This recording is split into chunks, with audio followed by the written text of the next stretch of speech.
चलिए, स्वागत है आपका अपने यूट्यूब चैनल द पीसी में। आज एससीईआरटी का साइंस जो हम लोग कर रहे थे अध्याय आगे देखते हैं 13। ठीक है, चलिए आते हैं सीधे टॉपिक पे। अध्याय देखते हैं 13। आई होप कि आपको पिछली कक्षा में कोई दिक्कत नहीं आया होगा। अगर दिक्कत आया हो तो कमेंट कर सकते हैं।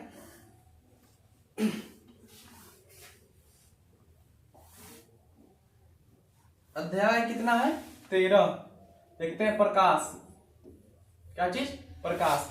दुनिया की कोई भी चीज हमको दिखाई कब देती है? जब प्रकाश टकरा करके मेरे आंख पे पड़ता है ना, तब जाके हमको कोई वस्तु दिखाई देती है। अगर नहीं पड़ता है वस्तु हमको दिखाई नहीं देती है। रिफ्लेक्शन होता है तभी जाकर के आंख पे, जब कोई चीज, कोई भी दुनिया की कोई भी चीज रिफ्लेक्शन होता है मेरे आंख पे तभी दिखाई देता है, वरना वो चीज हमको दिखाई नहीं पड़ता है। आते हैं, कहता कच्ची है कि हम वस्तुओं को कैसे देखते हैं। क्या कहता है? वस्तुओं को कैसे देखते हैं? अंधेरे में किसी वस्तु को क्यों नहीं देख पाते?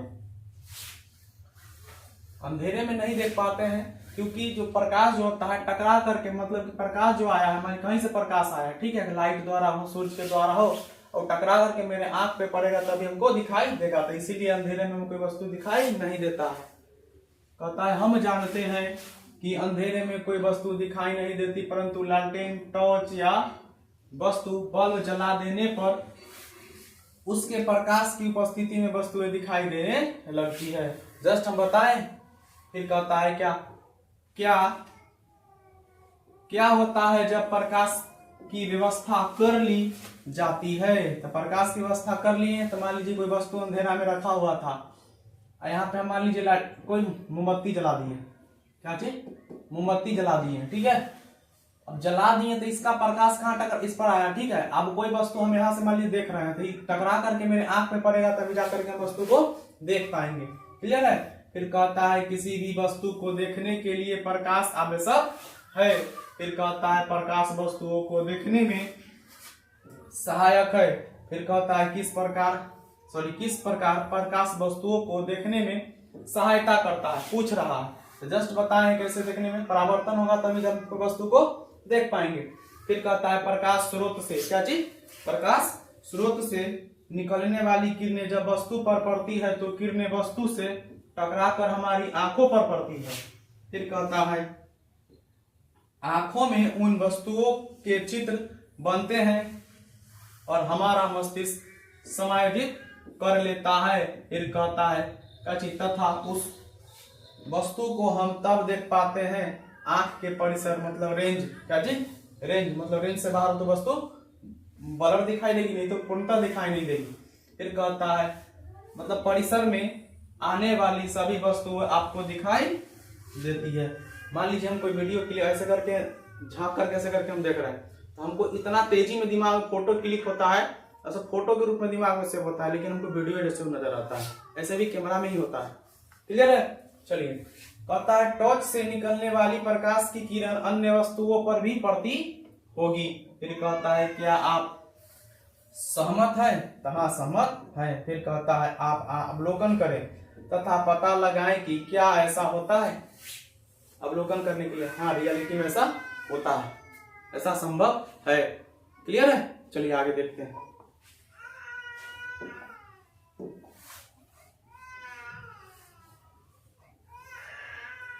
चलिए देखिएगा, प्रकाश की किरण जो है इस बॉल पर पड़ा, अभी यहाँ परावर्तन होकर मेरे हाथ पर पड़ रहा है, तभी हम क्या चीज बॉल को देख पा रहे हैं। मान लीजिए प्रकाश यहाँ से हम ऐसे करके हटा दिए, मतलब दिखिए नहीं रहा, इसमें प्रकाश पड़िए नहीं रहे कहीं से, कोई भी रूप से, जैसे लालटेन द्वारा हो, सूर्य के द्वारा, कोई भी माध्यम ही नहीं हो पड़ने का, तो हमको ये हमको दिखाई बिल्कुल भी नहीं देगा। चलिए देखते हैं। कहता कच्ची है अंधेरे में किसी वस्तु को क्यों नहीं देख पाते हैं? तो प्रकाश अनुपस्थिति के कारण होता है ऐसा, ठीक है। प्रकाश की अनुपस्थिति होता है, इसलिए हम देख पाने नहीं पाते हैं। चलिए आगे देखते हैं। कहता कच्ची है चित्र संख्या कितना? 13.1 में वस्तु में टकराकर प्रकाश की किरणें सीधे आंखों पर पड़ती है। क्या आपने लालटेन, लैंप, बिजली बल्ब में शीशा लगा हुआ देखा है?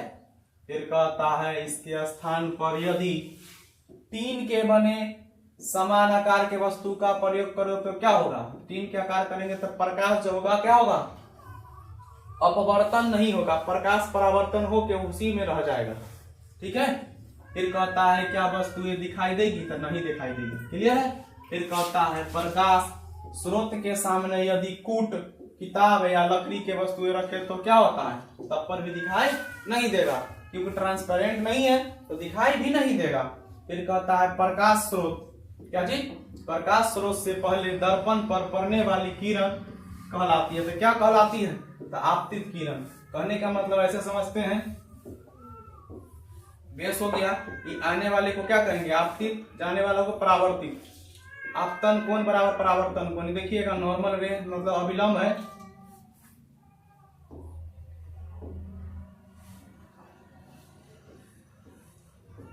यहां से क्या देते हैं अभिलंब, ये दो भाग में बांटा, ये कितना डिग्री है 90 डिग्री। ई कोण बराबर ई कोण मतलब कोण आई बराबर कितना होता है, कोण आर। ई कोण बराबर होता है इसके बराबर है और ई इसके बराबर है। क्लियर है। तो बताइए 90 से ही ज्यादा हुआ, 90 से ही छोटा हुआ। क्लियर है। तो यही आपतन कोण बराबर कहलाता है परावर्तन कोण। परा और फिर उठ गया। फिर कोई चीज आपको हम समझा रहे हैं तो आपको समझ में आ गया, इसका मतलब अपवर्तन हो रहा है। नहीं समझ में आ रहा है मतलब कि आपको यहाँ से टकराया और रिटर्न हो गया। समझ में आ गया। आसान भाषा में परावर्तन को समझ सकते हैं। क्लियर। चलिए आगे हम लोग देखते हैं। अब ध्यान देते हैं, कहता है हम देखते हैं कि कुछ वस्तुओं का प्रकाश की किरणें आर पार हो जाती है और कुछ ऐसी वस्तुएं है जिनसे होकर प्रकाश आर पार नहीं हो सकती, तथा ऐसे कुछ वस्तुएं हैं जिनके आर पार प्रकाश की किरणें स्पष्ट रूप से नहीं हो सकती।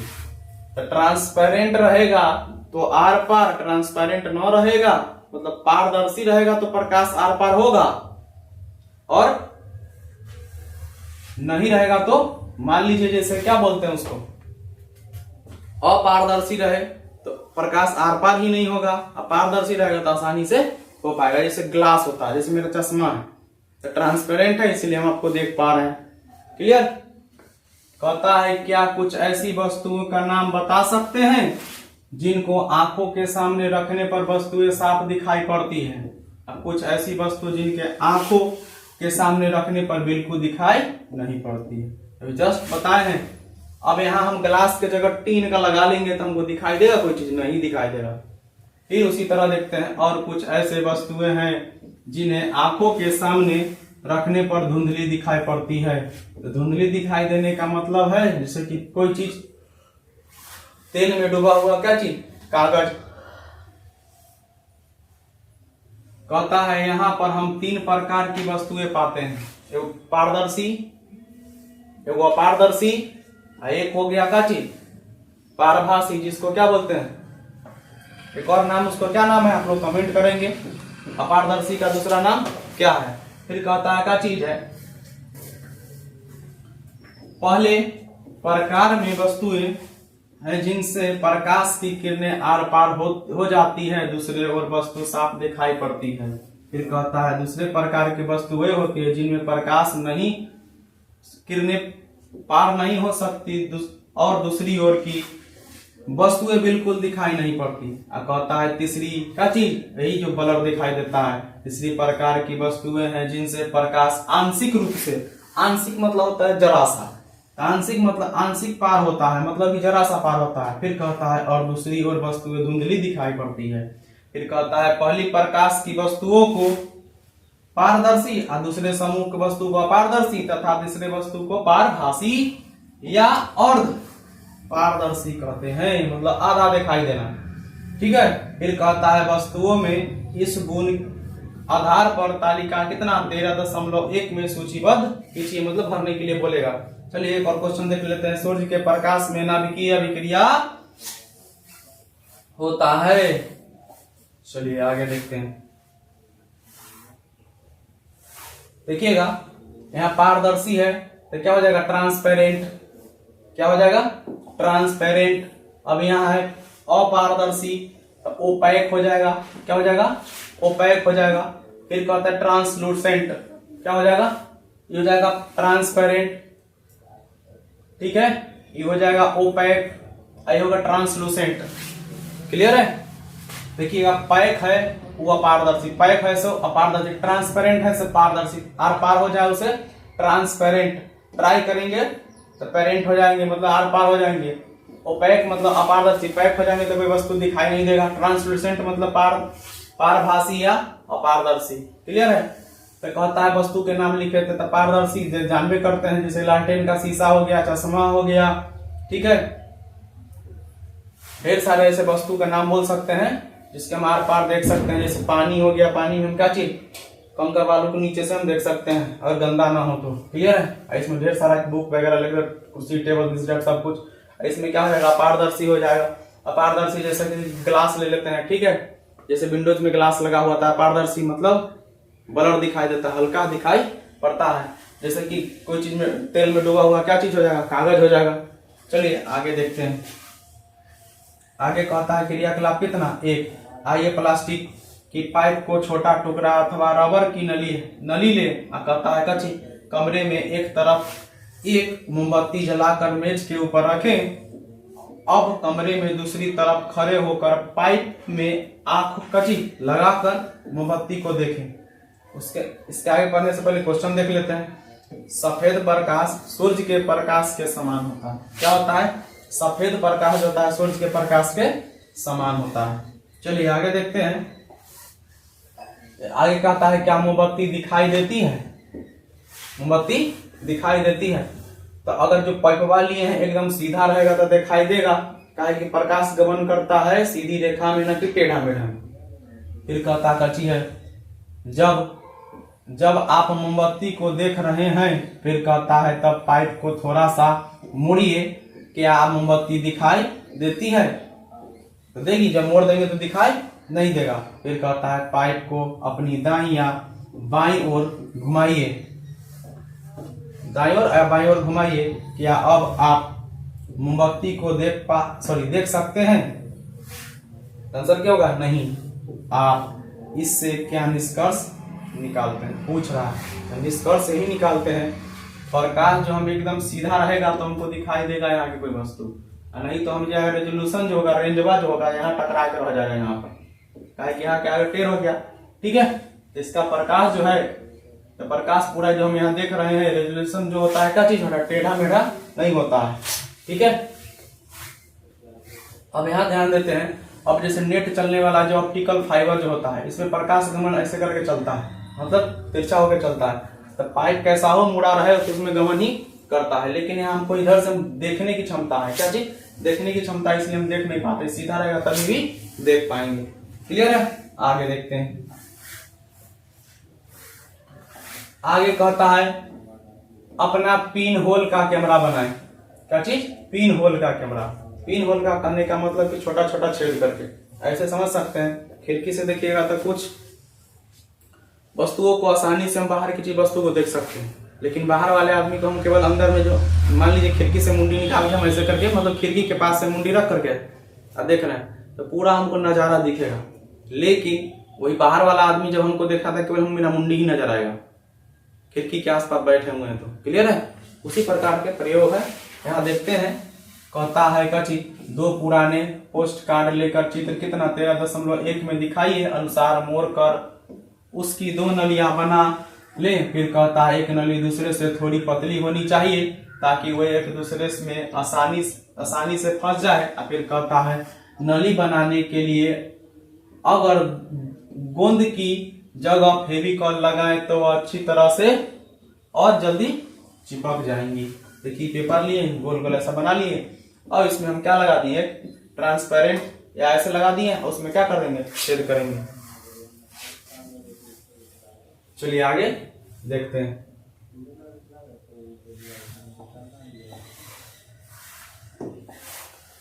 पहले क्वेश्चन कर लेते हैं। कहता है आंशिक छाया। क्या चीज, आंशिक छाया। आंशिक मतलब थोड़ा सा। आंशिक छाया को क्या चीज, उपछाया कहते हैं।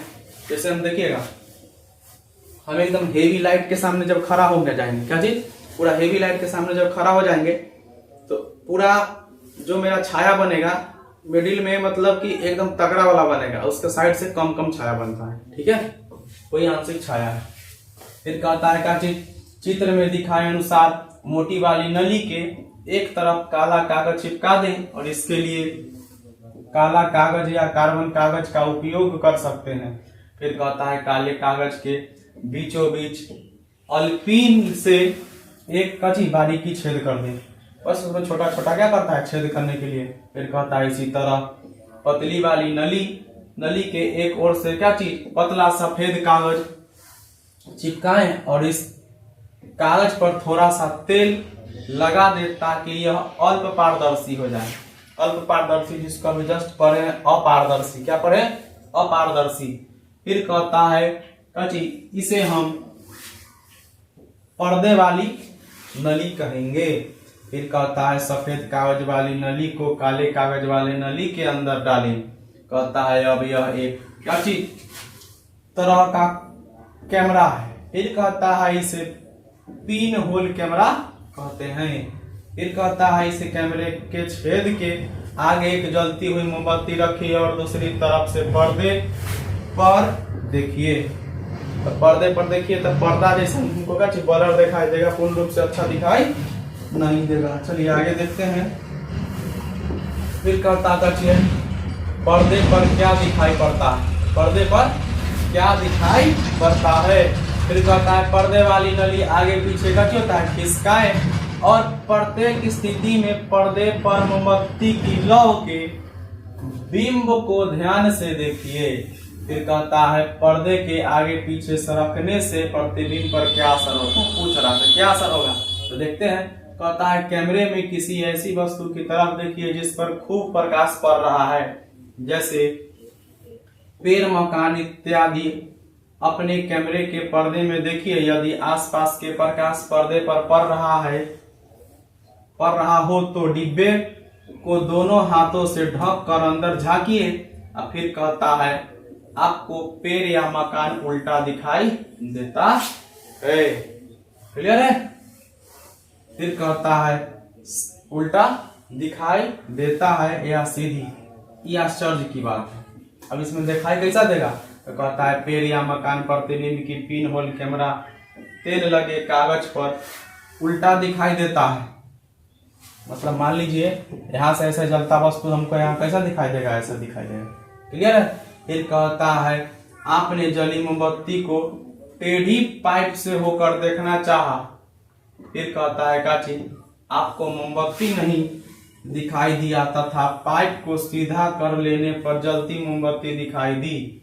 चित्र संख्या कितना में 13.3 में कहता है प्रतिबिंब का उल्टा बनना। कोई वस्तु हम देख पा रहे हैं, इसका मतलब इमेज जो मेरे अंदर बन रहा है वो क्या चीज का उल्टा बन रहा है। मान ली कोई पेन ऐसे है तो मेरा हमको जैसा ऐसे दिखाई दे रहा है, इसका मतलब इमेज हमको ऐसे बन रहा है, सही वस्तु हमको सीधा दिखाई बुझा रहा है, सीधा है। फिर कहता है सीधे पाइप से मोमबत्ती या अन्य वस्तु को देख पाना यह घटना बताता है कि प्रकाश सीधी रेखा में गमन करता है, इसलिए टेढ़े पाइप से हम कोई वस्तु को नहीं देख पाते हैं। फिर कहता है आंख किस प्रकार कार्य करती है, तो कहता है वस्तु की छवि बनाकर, जस्ट बताएं शुरू में ही, कहता है मस्तिष्क को संकेत भेजती है। चलिए आगे देखते हैं। पहले क्वेश्चन कर लेते हैं। कहता है लालटेन टॉर्च या विद्युत बल्ब जलाने पर वस्तु दिखने लगते हैं, इसका कारण क्या है, तब प्रकाश की उपस्थिति हो जाता है, इसीलिए हम देख पाते हैं, क्योंकि मेरे आंख पर जाकर के क्या करता है परावर्तन होता है, तभी जाकर के हम कोई वस्तु को अच्छे से देख पाते हैं। परावर्तन नहीं होगा तो वस्तु को हम देख नहीं पाएंगे। दुनिया की कोई वस्तु हमको अंधेरा होगा वो दिखाई नहीं देगा, जैसे कोई भी दुनिया के कोई भी चीज जब तक परावर्तन नहीं होगा मेरे आंख पे तब तक हम देख नहीं पाएंगे। आप लोग कमेंट करेंगे आंख के किस भाग में परावर्तन होगा तो वस्तु को हम देख पाएंगे, क्लियर है। तब तक के आगे बढ़ते हैं।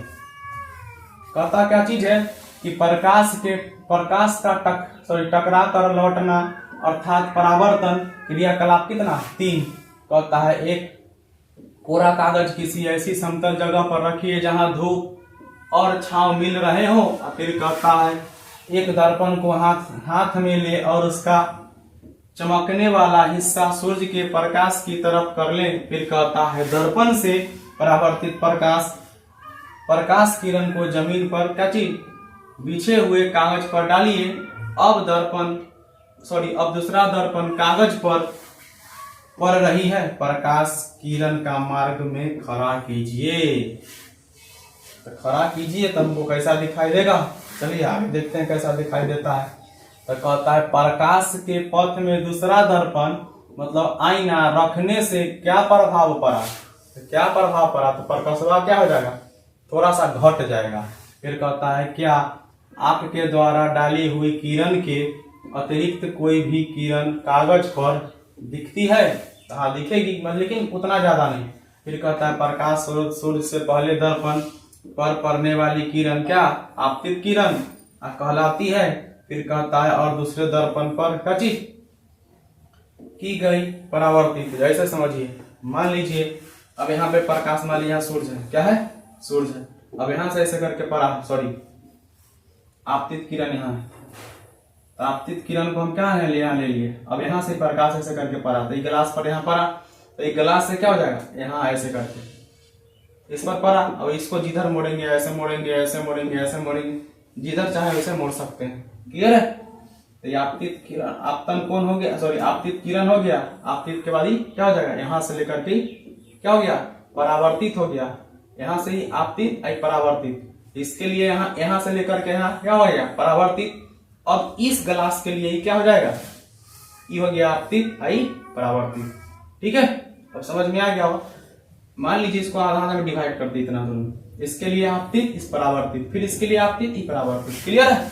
चलिए आगे देखते हैं। फिर कहता है परावर्तित किरण कहते हैं। फिर कहता है दूसरे दर्पण के लिए इस पर डाली गई किरण आपतित तथा इसके द्वारा लौटाई किरण परावर्तित किरण है।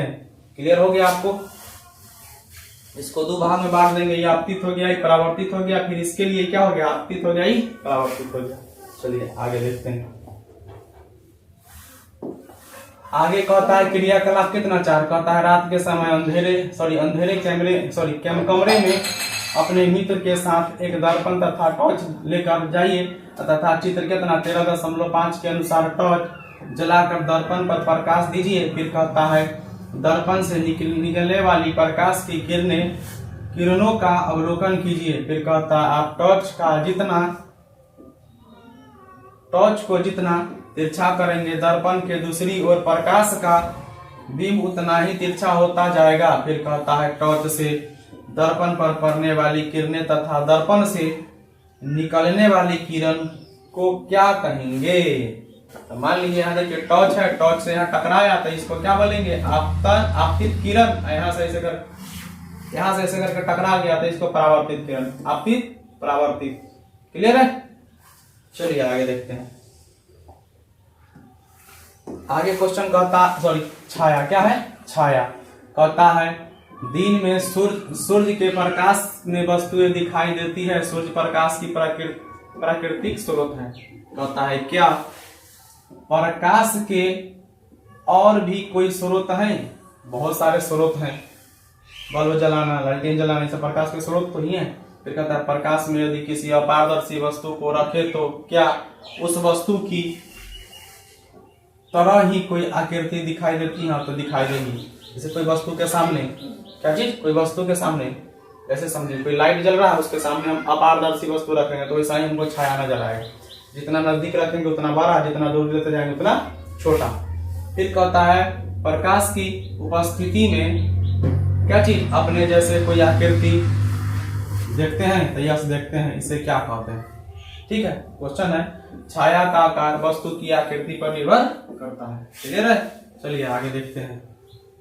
फिर कहता क्या चीज है जब किसी अपारदर्शी वस्तु को प्रकाश में रखते हैं तो वस्तु की दूसरी ओर पीछे मतलब उल्टा।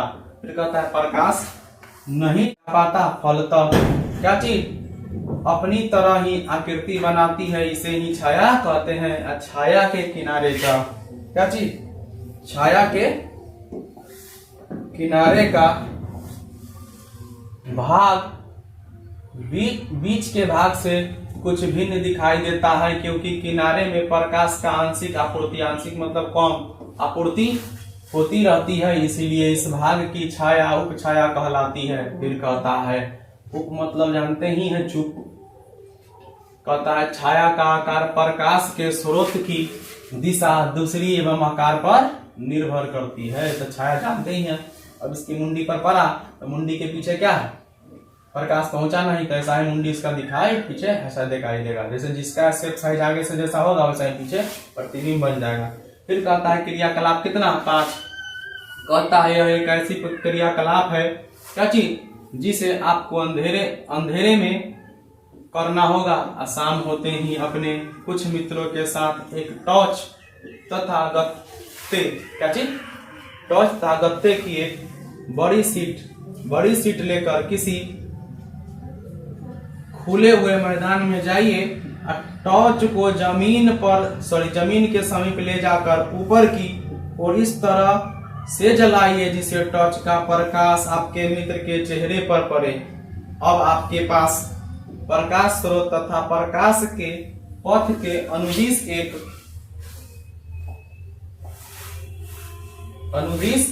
क्या कहता है, अपारदर्शी वस्तुएं, क्या चीज।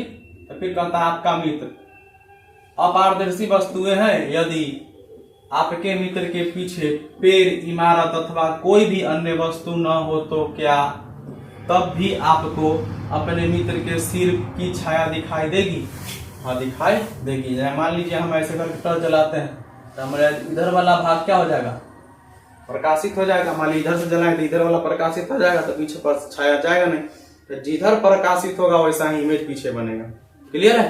तो जितना भाग बच गया उतना अंधेरा है, तो अंधेरा वाला जितना भाग है उतना ही वैसा हमको डिजाइन में पिक्चर दिखाई देगा। क्लियर है? चलिए आगे चलते हैं। कहता है कि इसका अर्थ यह नहीं है कि वहां छाया नहीं है। फिर कहता है वास्तव में टॉर्च का प्रकाश आपके मित्र के सिर को सिर से पार नहीं होता। फिर कहता है चीज, अब किसी अन्य मित्र से कहें कि गत्ते की सीट को आपके मित्र के पीछे पकड़ें। और फिर कहता है क्या अब छाया सीट पर बनती है? तो हाँ, बनती है। फिर कहता है इस प्रकार छाया पर्दे या किसी सतह पर दिखाई दे सकती है, तो यस दे सकती है। फिर कहता है जमीन, कमरे की दीवार, इमारतें अथवा क्या चीज, इस प्रकार की अन्य सतहें आपको दैनिक जीवन में दिखाई देने वाली अनेक छायाओं के लिए पर्दे की सतह कार्य करती है। फिर कहता है छाया से हमें वस्तुओं की आकृतियों के बारे में कुछ जानकारी प्राप्त होती है। फिर कहता है कभी कभी तो छाया हम सभी को वस्तु की आकृति के बारे में भ्रमित भी कर सकती है। फिर कहता है चित्र में कुछ छायाएं दिखाई गई हैं जिनके हम अपने हाथों से उत्पन्न करके विविध जानवरों की छाया होने का भ्रम उत्पन्न कर सकते हैं। फिर कहता है ना, ये मजेदार बात है। क्लियर है? मान लीजिए ऐसा छाया बनेगा, वैसे हम ड्रॉ कर लेंगे, वैसे इमेज हम ड्रॉ कर सकते हैं। क्लियर? चलिए हम लोग आगे देखते हैं। आगे कहता है स्कूल के मैदान में धूप एक कुर्सी रखी है। फिर कहता है आप कुर्सी के छाया क्या अवलोकन करते हैं? अवलोकन छाया कुर्सी जैसे बन जाएगा। फिर कहता है क्या छाया कुर्सी की क्या होता है, सही आकृति ज्ञात होता है। सही आकृति ज्ञात होता है, लेकिन कैसा, पूरा ओरिजिनलिटी जैसा नहीं लगेगा, थोड़ा टेढ़ा मेढ़ा लगेगा। फिर कहता है यदि आप कुर्सी का थोड़ा सा क्या होता है घुमा दे तो कुर्सी की छाया की आकृति किस प्रकार में परिवर्तित हो जाता है। फिर कहता है क्या पतला नोटबुक लेकर उसकी छाया को देखिए और इसके पश्चात एक आयताकार डिब्बा लीजिए और उसकी छाया देखिए, क्या दोनों छायाएं समान आकृति के प्रतीत होते हैं? पूछ रहा है। तो दोनों समान कैसे हो जाएगा?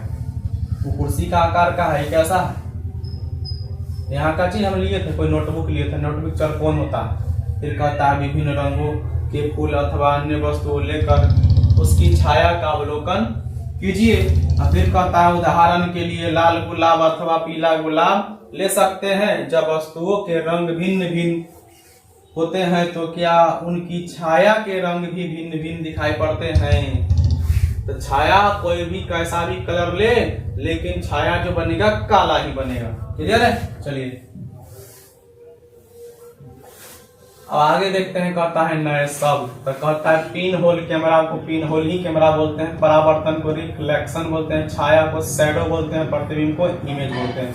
चलिए सरसरी निगाहों से इसको देखते हैं। कहता है पारदर्शी वस्तु प्रकाश को अपने से पार दूसरी ओर जाने से क्या करती है, रोकती है, क्योंकि इनमें अ लगा हुआ है। फिर कहता है पारदर्शी वस्तुएं प्रकाश को दूसरी ओर जाने देती है। जैसे ट्रांसपेरेंट, ट्रांसलूसेंट नहीं है, सॉरी, यह पारदर्शी है तो क्या हो जाएगा, ओपेक। फिर कहता है पारभासी, तो ये क्या हो जाएगा, ट्रांसलूसेंट। तो कहता है यह अर्ध पारदर्शी वस्तुएं प्रकाश को अंशतः मतलब थोड़ा सा दूसरी ओर जाने देती है। फिर कहता है जब प्रकाश के रास्ते में कोई अपारदर्शी वस्तु आ जाती है तो क्या बनाती है, छाया। फिर कहता है दर्पण में वस्तु का प्रतिबिंब बनाता है। फिर कहता है दर्पण में तो बनाता है। फिर कहता कची है, प्रकाश सीधी रेखा में गमन करता है, एकदम सही बात है, सीधी रेखा में गमन करता है तभी तो हम कोई चीज को। फिर कहता है, यहाँ ध्यान देते हैं, फिर कहता है किसी वस्तु को देखने की आवश्यकता होती है इसके, तो कहता है कच्ची प्रकाश। फिर कहता है किसी वस्तु को देखने के लिए आवश्यक है तो प्रकाश आवश्यक है, क्लियर है। फिर कहता है प्रकाश गमन करता है, क्या चीज, गमन करता है। तो यहाँ कहता है किसी वस्तु को देखने के लिए आवश्यक है, तो देखने के लिए जब तक हमको प्रकाश पड़ेगा तो कोई वस्तु हमको दिखाई देगा ही नहीं, क्लियर है। प्रकाश गमन करता है, क्या, प्रकाश गमन करता है। तो गमन करता है कहाँ, सीधी रेखा में। कहता है प्रकाश स्रोत से पहला दर्पण पर पड़ने वाली किरण क्या कहलाती है, तो प्रकाश स्रोत से पहला दर्पण पर पड़ने वाली क्या, पहला आएगा तो उसको क्या बोलेंगे, आपतित किरण बोलेंगे। फिर कहता है जब किसी अपारदर्शी वस्तु को प्रकाश में रखते हैं तो वस्तु दूसरी ओर प्रकाश नहीं जाता, फलतः वस्तु अपनी सतह पर ही आकृति बनाती है, इसे कहलाती है क्या चीज, प्रति छाया कहलाती है। क्या चीज, प्रति छाया, मतलब जैसा है वैसने छाया बनाती है।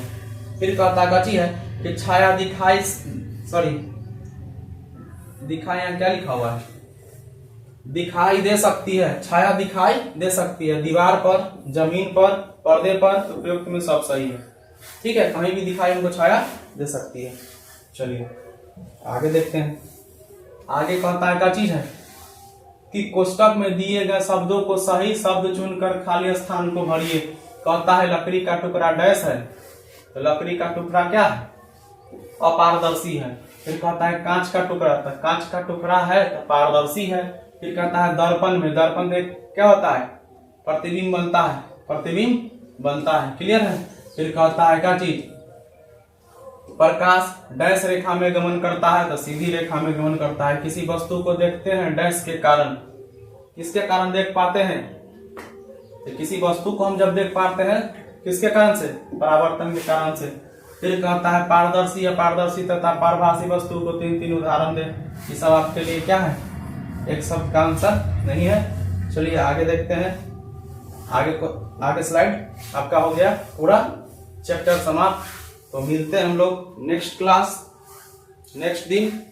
तब तक के लिए जय हिंद। आपको क्लास अच्छा लगा हो तो क्लास को शेयर करें एंड सब्सक्राइब करें। आपको क्लास अच्छा लगा हो तब।